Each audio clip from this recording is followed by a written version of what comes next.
Good morning India. Welcome बच्चों, कैसे हो भाई? Welcome back. आज मैं आपके लिए लेके आया हूं डाउट क्लासेस, आपके प्यारे से ब्यूटीफुल चैनल जिसका नाम है, अरे क्या नाम है, हाँ, जिसका नाम है फिजिक्स बाय राहुल बंसल। तो चलिए करते हैं स्टार्ट आपकी डाउट्स क्लासेस।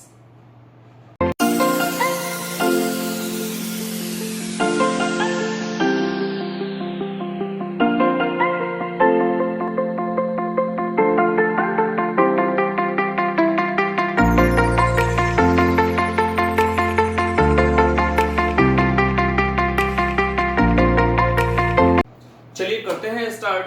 फर्स्ट क्वेश्चन जो भेजा है बच्चे ने, क्वेश्चन कुछ इस तरीके से है कि अगर ये एक स्क्वायर होगा, अगर ये एक स्क्वायर है, यहां पर रखा हुआ है -2 माइक्रोकूलम, यहां पर है +5 माइक्रोकूलम, यहां पर है -2 माइक्रोकूलम और यहां पर है +5 माइक्रोकूलम। ये अगर एक स्क्वायर है और इस स्क्वायर के सेंटर पर मैं रखता हूं एक कोई भी चार्ज, रैंडमली कोई भी चार्ज, तो उस पर लगने वाली नेट फोर्स कितनी होगी? ये क्वेश्चन मैंने एनसीईआरटी का जो हमारा चैप्टर नंबर 1 कंप्लीट हुआ था उसके लेक्चर्स मैंने दिए थे, 2 न्यूमेरिकल्स के लेक्चर थे आधे आधे घंटे के, उसके अंदर भी मैंने कराया हुआ है, फिर भी एक बार दोबारा बता देता हूं। इसके ऊपर लगने वाली नेट फोर्स होगी बच्चों 0 अंडा। कैसे देखते हैं फटाफट। ये नेगेटिव चार्ज, ये भी नेगेटिव चार्ज, अगर मैं यहां पर रखता हूं पॉजिटिव चार्ज, अगर मैं यहां पर रखता हूं पॉजिटिव चार्ज, तो जितना ये इसको अट्रैक्ट करेगा उतना ये ही इसको अट्रैक्ट करेगा, तो नेट फोर्स हो जाएगी इन दोनों की वजह से 0 0। ये बंदा इसको रिपेल करेगा और ये 5 वाला भी इसको रिपेल करेगा, दोनों की वैल्यू सेम है, दोनों के डिस्टेंसेस भी सेम होंगे, तो इन दोनों की वजह से भी नेट फोर्स हो जाएगी कितनी? 0। तो अल्टीमेटली इस पर लगने वाली नेट फोर्स होगी 0। अगर ये पॉजिटिव की जगह नेगेटिव चार्ज होता तो भी ये दोनों इसको रिपेल करते विद इक्वल फोर्सेस, ये दोनों पॉजिटिव इसको अट्रैक्ट करते विद इक्वल फोर्सेस, तो भी इस पर लगने वाली नेट फोर्स कितनी होती?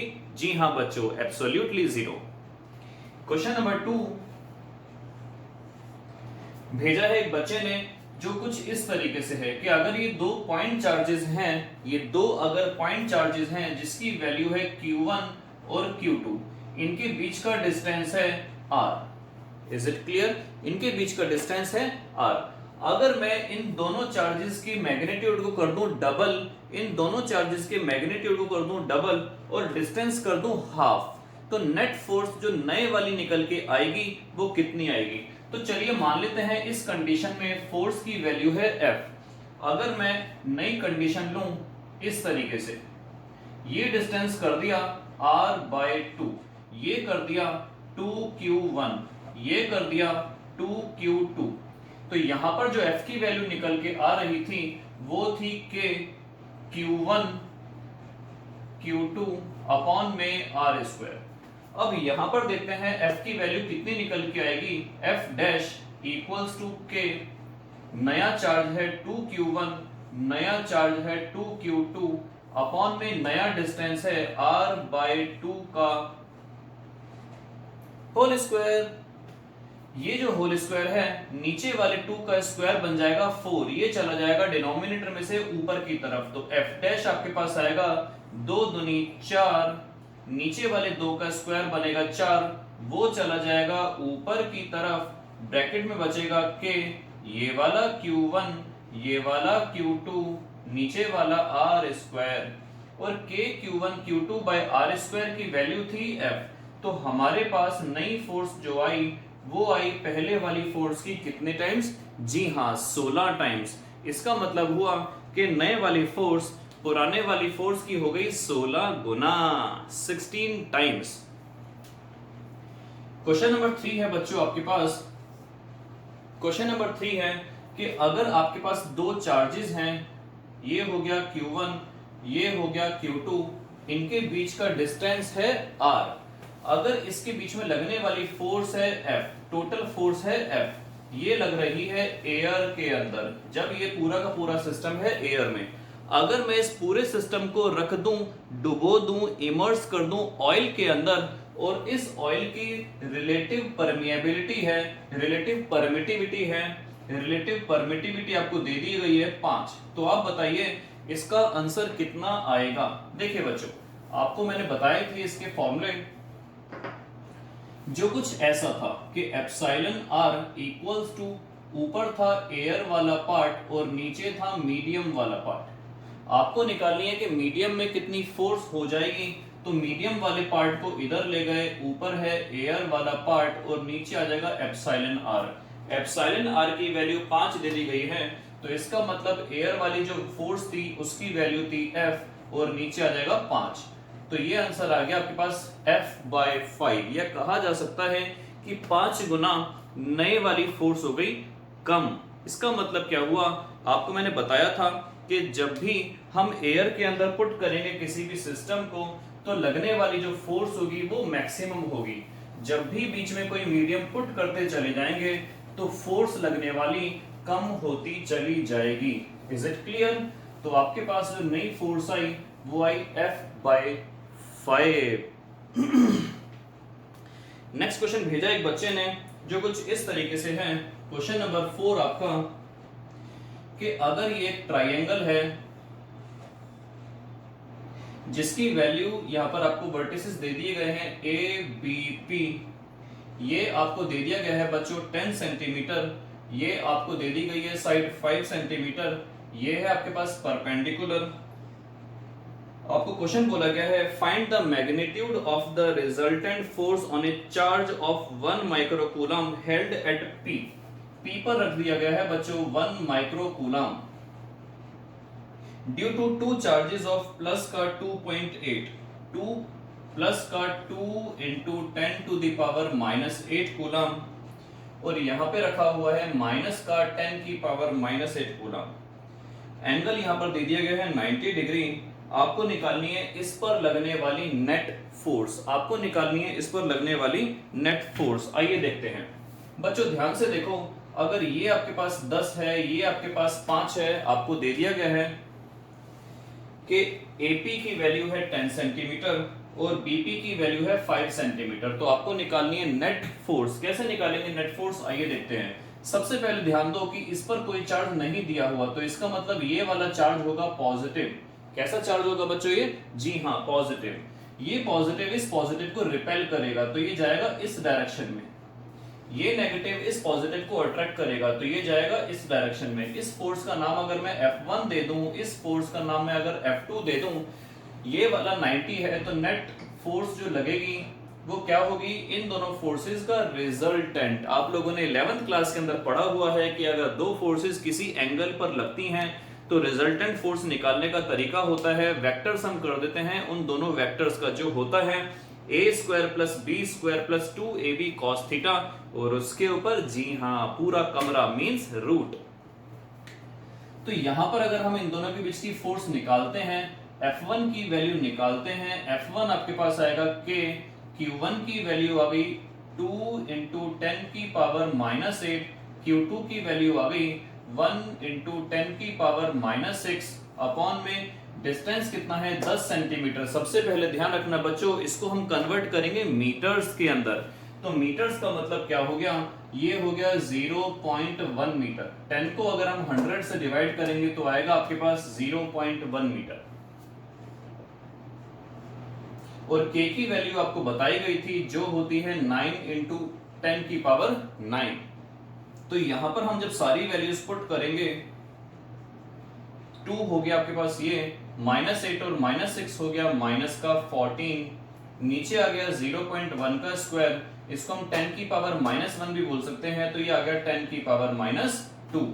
9 दूनी 18, 10 की पावर -2 ऊपर जाएगा तो प्लस हो जाएगा, 9 और 2 11, तो आपके पास बचा -3 न्यूटन्स। ये आपके पास आई फोर्स F1 की वैल्यू। उसी तरीके से आप लोग निकालोगे अब F2 की वैल्यू, जो आएगी 9 × 10 की पावर 9, और इस चार्ज की वैल्यू है 10 की पावर -8, इस चार्ज की वैल्यू है 10 की पावर -6, और 5 सेंटीमीटर को हम कन्वर्ट कर देंगे 5 × 10 की पावर -2 मीटर्स के अंदर। आपके पास आएगा 9, 9 में से 8 गया 1, 1 में से 6 गया -5। नीचे आ गया 25, साथ में आ गया 10 की पावर -4। 9 को 25 से डिवाइड कर दीजिए, 9 चौक 36, 0.36, ये आपके पास 0.36 आया। -4 ऊपर जाएगा, प्लस का 4, आपके पास बचेगा 10 की पावर -1, या आप इसको ऐसे भी लिख सकते हो 36 इंटू 10 की पावर -3। ये फोर्स आई आपके पास, ये वाली, दोनों के बीच में बन रहा है एंगल 90 का। तो रिजल्टेंट कुल मिलाकर आपके पास आएगा a² plus b² plus 2ab cos 90, और इसके ऊपर डाल दो इनका कमरा, मींस 0 रूट। cos 90 की वैल्यू हो गई 0, तो अल्टीमेटली आपके पास बचेगा r equals to a² plus b² पे रूट। a की वैल्यू ये वाली पुट कर दो, b की वैल्यू ये वाली पुट कर दो, आंसर आ जाएगा आपके पास खुद ब खुद। 18 का स्क्वायर आपको पता होना चाहिए, 36 का स्क्वायर निकाल लीजिएगा, 10 की पावर -3 का स्क्वायर करेंगे 10 की पावर -6, 10 की पावर -3 का स्क्वायर करेंगे 10 की पावर -6, तो ये आ जाएगा आपके पास न्यूटन्स में आंसर। चलिए स्टार्ट करते हैं नेक्स्ट क्वेश्चन, जो है आपके पास कुछ इस प्रकार।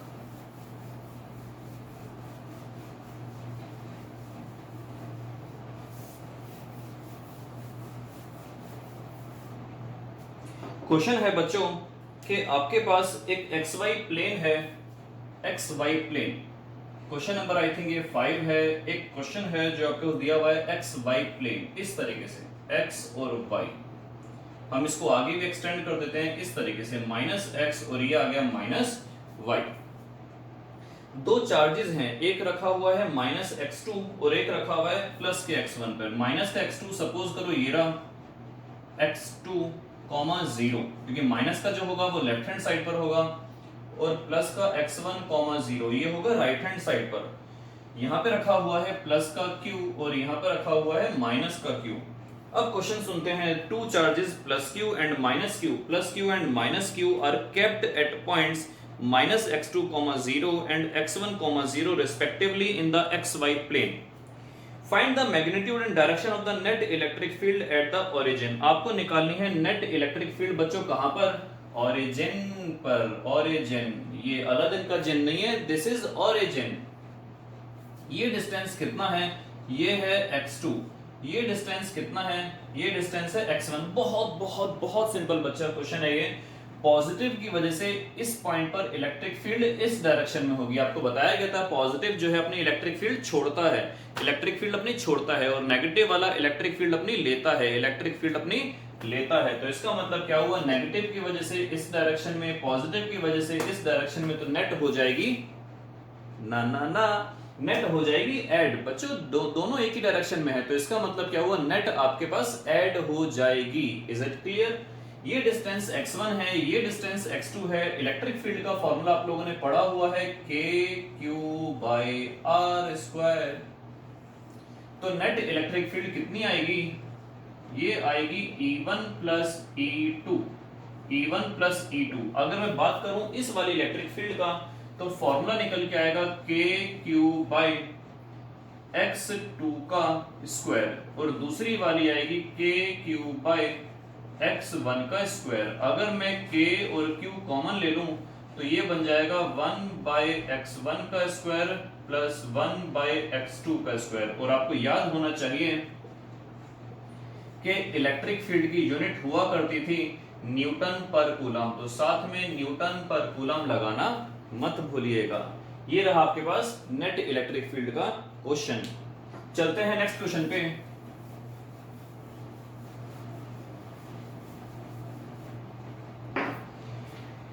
नेक्स्ट क्वेश्चन भेजा एक बच्चे ने, जो है 2 point charges plus q and plus 4q। ये क्वेश्चन बड़ा अच्छा भेजा एक बच्चे ने। 2 point charges plus q and plus 4q are separated by a distance of 6a। Question number 6 है बच्चों। दो चार्जेस हैं, एक है प्लस q और एक है प्लस 4q। इन दोनों के बीच का डिस्टेंस है 6a। Find the point on the line joining the two charges where the electric field is 0। आपको निकालना है वो वाला पॉइंट जहां पर इलेक्ट्रिक फील्ड कितनी हो जाएगी? जी हाँ, जहां पर इलेक्ट्रिक फील्ड हो जाएगी आपके पास 0। आइए देखते हैं। सबसे पहले ध्यान दो कि इलेक्ट्रिक फील्ड जो 0 होगी, ये इलेक्ट्रिक फील्ड किसकी स्ट्रांग होगी? अगर मैं मिड पॉइंट की बात करूं, बिल्कुल मिड पॉइंट पर, तो डेफिनेटली यहां से यहां तक का डिस्टेंस 3a होगा, ये डिस्टेंस भी 3a होगा। लेकिन मिड पॉइंट पर इलेक्ट्रिक फील्ड 0 होने वाली नहीं है, इसलिए क्योंकि ये वाला चार्ज जो है 4q का है और ये वाला चार्ज है आपके पास 3q का। तो डेफिनेटली ये अपनी स्ट्रॉन्ग मैग्नेट इलेक्ट्रिक फील्ड छोड़ेगा। इलेक्ट्रिक फील्ड स्ट्रॉन्ग छोड़ेगा तो इसका मतलब क्या है? जो इलेक्ट्रिक फील्ड 0 होगी वो कहीं यहां होगी, क्योंकि ये वाला है छोटू उस्ताद और ये वाला है बड़े वाला उस्ताद। तो यहां हमने डिस्टेंस ले लिया, सपोज कीजिए x, और ये वाला डिस्टेंस बचा 6a minus x. Is it clear? पूरा 6 से ये चला गया x और ये वाला बचा 6a माइनस एक्स। यहां पर बोला गया है इलेक्ट्रिक फील्ड इसकी वजह से, इलेक्ट्रिक फील्ड इसकी वजह से कितनी होनी चाहिए? 0 अंडा। इलेक्ट्रिक फील्ड दोनों की वजह से हमने मान ली E1 और E2, जो आएगी कितनी? नेट इलेक्ट्रिक फील्ड आएगी आपके पास 0। तो इलेक्ट्रिक फील्ड का फॉर्मूला हुआ करता था कि चार्ज Q अपॉन में डिस्टेंस x स्क्वायर, के चार्ज 4Q अपॉन में डिस्टेंस 6a माइनस एक्स का होल स्क्वायर। k से k चला गया, x से x चला गया, यहां पर बचा 1 बाय एक्स स्क्वायर, यहां पर बचा ये 4 अपॉन में 6a माइनस एक्स का होल स्क्वायर। तो आपके पास आ गया 6a माइनस एक्स का whole square 4 into X square. ये स्क्वायर आप उधर भेज दीजिए, तो 6a माइनस एक्स बराबर 4x का स्क्वायर पे आपका आ जाएगा रूट। आपको याद होगा, आपने छोटी क्लासों में 9th 10th के अंदर पढ़ा है कि 9 का रूट हुआ करता था 3b और 9 का रूट हुआ करता था -3b। तो यहां पर भी हम वही कंसेप्ट यूज करेंगे कि 6a माइनस एक्स बराबर 4 का रूट 2 एक्स स्क्वायर का रूट x प्लस b और माइनस b। हमने 6a माइनस एक्स को एक बार ले लिया 2x और 6a माइनस एक्स को एक बार ले लिया -2x। माइनस एक्स जब उधर गया तो ये प्लस का 3x हो गया, ये बचा 6a और x की वैल्यू आपके पास कितनी आ जाएगी? ये आ जाएगी आपके पास 3 दूनी 6, आपके पास आ जाएगी x की वैल्यू 2a। x की वैल्यू आ गई आपके पास 2a। इसका मतलब ये डिस्टेंस 2a, ये वाला डिस्टेंस 4a। दोबारा बोलो, ये वाला डिस्टेंस 2a और ये वाला डिस्टेंस 4a। यहां पर अगर हम देखते हैं तो 6a बराबर आ गया -2x प्लस x, ये बचा -x और ये बचा 6a, तो x की वैल्यू आ जाएगी -6a, जो पॉसिबल नहीं है। इसका मतलब क्या हुआ कि यहां पर आपके पास x की वैल्यू -6 से आना कोई कुछ जमता नहीं है यार। x की वैल्यू -6 से कैसे आ जाएगी बच्चों? सोचो। तो इसका मतलब x की वैल्यू आई 2a और यहां पर ये वाला डिस्टेंस कितना निकल के आएगा? 4a। करते हैं नेक्स्ट क्वेश्चन स्टार्ट।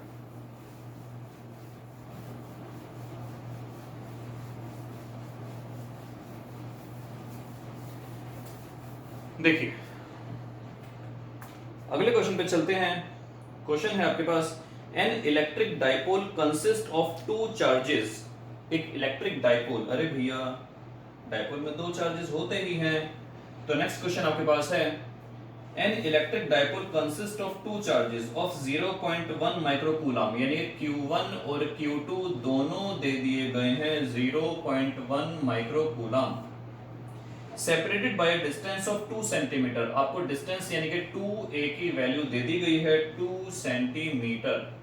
ये आ गया 2 इंटू 10 की पावर -2 मीटर। यहाँ पर कोई महान बच्चा ऐसे मत करना कि 2 से 2 काट दो। डाइपोल के बीच के डिस्टेंस को तो हम 2a से दिखाते हैं। तो ये आपके पास आया 2 centimetre. The dipole is placed in an external field. Dipole को रख दिया गया एक्सटर्नल फील्ड के अंदर और वो फील्ड की वैल्यू आपको दे दी गई है 10 टू द पावर 5 न्यूटन पर कूलम। What maximum torque. अब देखो यहां पर बच्चों, टॉर्क तो हमें पता है, ताऊ हमारा ये कौन है? ताऊ। तो हमें टॉर्क की वैल्यू पता है। टॉर्क फॉर्मूला होता था Pe sin थीटा। P कितना हो जाता है आपके पास? Q इंटू 2a और साथ में E और साथ में sin थीटा। Q की वैल्यू पता है, 2a की वैल्यू पता है, इलेक्ट्रिक फील्ड की वैल्यू पता है, अब थीटा की वैल्यू तो पता ही नहीं। थीटा की वैल्यू तो पता ही नहीं। तो थीटा की वैल्यू पता करने के लिए हमें बोल दिया गया है वर्ड, और उसका मतलब क्या है, हमें निकालना है मैक्सिमम ताऊ। मैक्सिमम का मतलब क्या हो गया बताओ भैया? मैक्सिमम का मतलब हुआ कि ऐसा टॉर्क जिसकी वैल्यू मैक्सिमम है। आपको पता होना चाहिए कि साइन थीटा की मैक्सिमम वैल्यू होती है 1। साइन थीटा की मैक्सिमम होती है वैल्यू 1। तो हम यहां पर क्या काम करेंगे, Q इंटू 2a इंटू ई, ब्रैकेट में लिख देंगे साइन थीटा की वैल्यू कितनी हो गई 1। क्यों? कि हमें कैसा ताऊ निकालने के लिए बोला गया है, जी हाँ मैक्सिमम ताऊ। Q की वैल्यू पुट कर देना, 2a की वैल्यू पुट कर देना, इलेक्ट्रिक फील्ड की वैल्यू पुट कर देना। आपके पास जो आंसर आएगा, ताऊ हमारे पास होता है न्यूटन मीटर। ताऊ हमारे पास होता है न्यूटन मीटर। तो ये आपके पास निकल के आया। नेक्स्ट क्वेश्चन स्टार्ट करते हैं। अगला सॉल्व तो कर लेंगे आप लोग, वेरी गुड, मैंने मन की बात सुन लिया आपकी।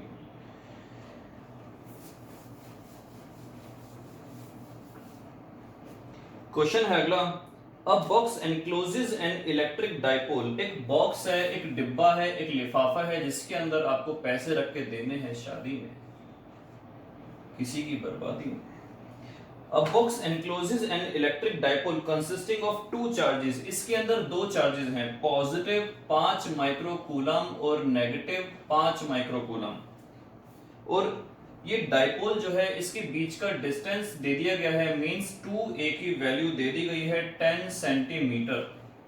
आपको बताना है कि कितना फ्लक्स पास कर रहा है। देखो बच्चों, फ्लक्स का फॉर्मूला मैंने बताया था, Q अपॉन में एप्सिलॉन नॉट। ये Q होता है नेट। आप मुझे बताओ कि अगर आपसे बोला जाए कि इस डिब्बे में कितना चार्ज एनक्लोज है, तो आप बोलोगे इस डिब्बे में 2 चार्ज एनक्लोज है। 2 चार्ज का मतलब क्या हुआ कि एक पॉजिटिव 5 माइक्रोकूलम है और एक नेगेटिव 5 माइक्रोकूलम है। लेकिन आपसे बोला जाए कि नेट चार्ज टोटल चार्ज कितना है, तो नेट चार्ज हुआ 0।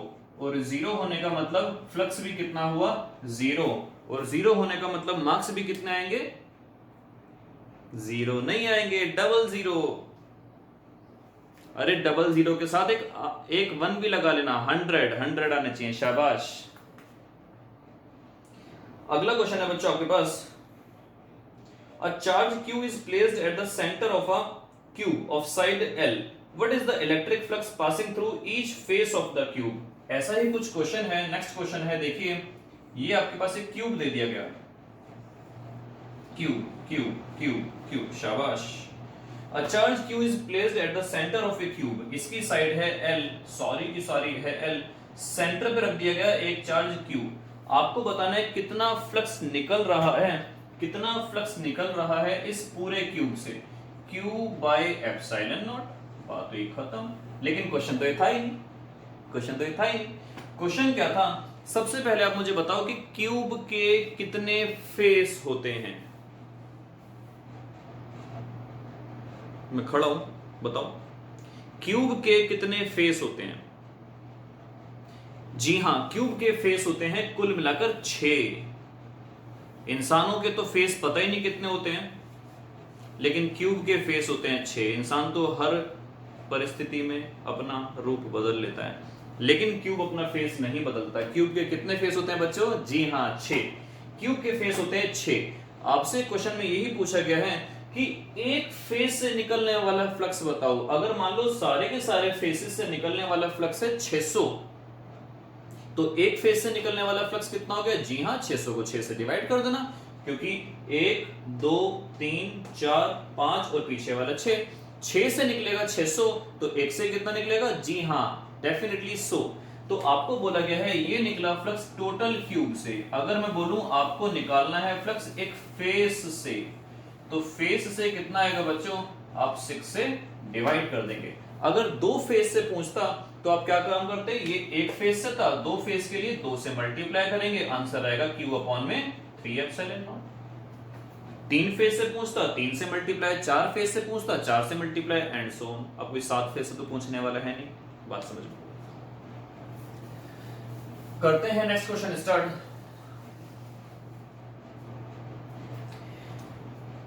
क्वेश्चन है आपका, the surface density on the surfaces of 2 charged spherical conductors of radii R1 and R2। बच्चों क्वेश्चन ध्यान से देखना, अच्छा क्वेश्चन है ये।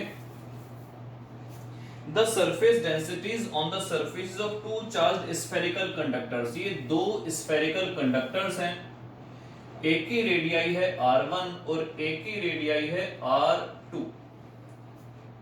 इनकी सरफेस डेंसिटी सेम है। सरफेस डेंसिटी का मतलब याद करो हमने सिग्मा पढ़ा था, इनकी सरफेस डेंसिटी सेम है। क्वेश्चन अब एक बार फाइनली पढ़ लेते हैं। The surface densities on the two surfaces of spherical charge conductors of radii r1 and r2 are equal. The ratio of electrical intensities, आपको निकालनी है इलेक्ट्रिकल इंटेंसिटीज की रेशियो। इलेक्ट्रिकल इंटेंसिटीज का मतलब इसको मैंने मान लिया E1 और इसको मान लिया E2। आपको निकालना है E1 रेशियो E2, आपको निकालना है E1 अपॉन में E2। चलते हैं देखते हैं E1 का मतलब कितना होगा। आप मुझे बताओ कि सरफेस पर इलेक्ट्रिक फील्ड का फॉर्मूला हमने क्या पढ़ा था, सिग्मा अपॉन में एप्सिलॉन नॉट। नहीं याद, कोई दिक्कत नहीं है। इलेक्ट्रिक फील्ड का फॉर्मूला आप लोगों ने ये तो पढ़ा था, ये तो याद होगा ही आपको कि के क्यू अपॉन में आर स्क्वायर। ये भी याद नहीं है, बहुत बढ़िया, तालियां, बहुत बढ़िया, बेहतरीन।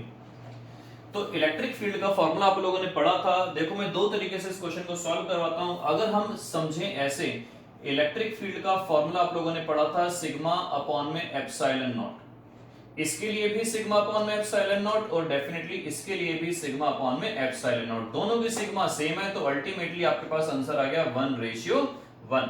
लेकिन अगर आप इस तरीके से इसको सॉल्व नहीं करना चाहते हो तो आप ऐसे भी कर सकते हो कि इलेक्ट्रिक फील्ड का फॉर्मूला आप लोगों ने पढ़ा था कि Q1, हमने इसका चार्ज कितना मान लिया Q1 और इसका चार्ज हमने कितना मान लिया Q2। के Q1 अपॉन में इसकी रेडियस कितनी है R1 का स्क्वायर।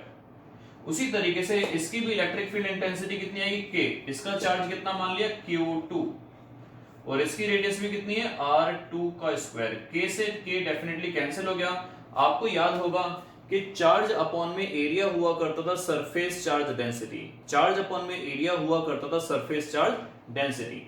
तो अगर मैं चाहूं यहां पर भी 4 पाई से मल्टीप्लाई कर दूं और यहां पर भी 4 पाई से मल्टीप्लाई कर दूं और 4 पाई आर स्क्वायर क्या बन जाता है, एरिया ऑफ स्फीयर। क्या बन जाता है, एरिया ऑफ स्फीयर। तो ये हो गया चार्ज अपॉन में एरिया। चार्ज अपॉन में एरिया का मतलब हो गया surface charge density. Charge upon में एरिया का मतलब हो गया सरफेस चार्ज डेंसिटी। तो दोनों की सरफेस चार्ज डेंसिटी सेम है, तो आंसर फिर भी वही आएगा 1:1।